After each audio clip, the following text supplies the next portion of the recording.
Le cirque du fer à cheval, c'est un cirque naturel qui a connu depuis de nombreuses années, depuis plusieurs siècles, des événements géologiques naturels qui peuvent parfois être violents, hein, des crues torrentielles, des éboulements rocheux. Et puis on estime à presque 1 million de mètres cubes de matériaux en mouvement sur les hauteurs du fer à cheval, susceptibles de venir soit par à-coups, soit par érosion successive, par petites laves torrentielles.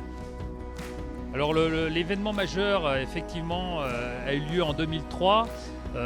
C'était la première crue importante du Nant-des-Pères qui a obstrué la route départementale, hein, avec des apports de matériaux importants. En 2007, un nouvel épisode de crue, moins sur le fer à cheval, mais sur d'autres affluents du Gifre.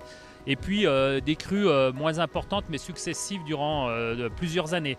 Donc les études du SM3A ont montré que si on laissait arriver ces crues jusqu'à la confluence du Gifre, ça posait des risques de protection des personnes, des risques pour les personnes qui sont dans le village un petit peu plus bas, le village de Dambride, mais également pour le camping qui est à proximité du site. Donc il fallait absolument prévoir une plage de dépôt qui soit en capacité d'absorber ces crues, on va dire, moyennes. Alors là, on se situe donc sur le chantier du Nant-des-Pères, chantier qui a démarré le 11 mars 2019, avec tout d'abord le défrichement de 3 hectares de forêt, 3 hectares que la nature va pouvoir reprendre derrière, reconquérir en milieu forestier, et surtout le décaissement de 165 000 m3 de matériaux.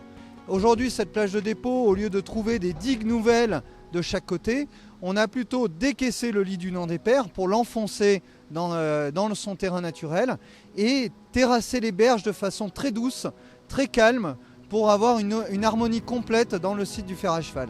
Cet ouvrage, quand on a lancé en 2015 les études, on a commencé par une étude de faisabilité paysagère pour savoir dans le site du fer à cheval qu'est-ce qu'on pouvait être en mesure de faire et de ne pas faire. C'est-à-dire l'objectif du SM3A, c'était pas de créer une verrue au milieu du paysage, mais plutôt de mettre en valeur le paysage tout en ayant un rôle de protection des biens et des personnes.